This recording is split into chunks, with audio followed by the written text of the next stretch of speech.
Now, you kind of hinted in regards to some films at Sundance are sold before the festival even ever happens. Can you talk a little bit about that? Oh, Because I think it's sure. some, I know what you mean, but I don't know that the audience does. Well, here, the lottery ticket is actually being accepted to Sundance because every distributor wants to see every film that's going into Sundance before Sundance.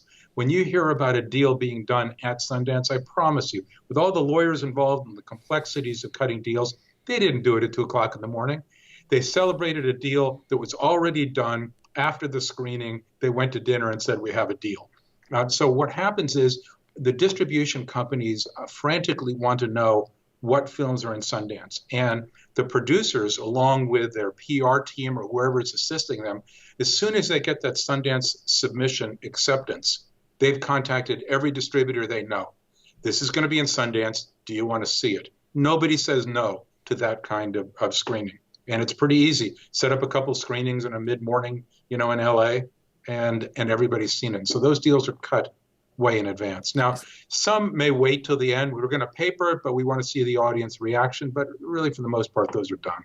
And that kind of myth was kind of started in the early '90s in the Miramax. We won't use his name, but in the Miramax days, where Steven Soderbergh literally showed in '89 Sex Lies and Videotape, and deals were made by at a coffee table in Park City, and that's the thing where the myths came from. Correct?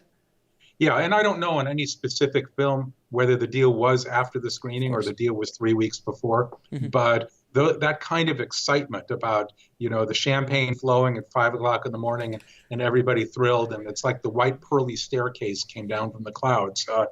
It's great. But then when we look at film markets like the AFM, and the same thing at Cannes and Berlin, we have dozens and dozens of producers with packages ready to go, part of the financing.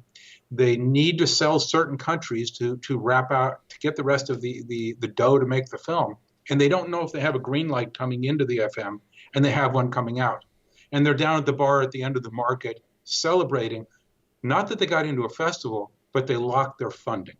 And there are dozens of films that come into the AFM without funding completed that walk out with it.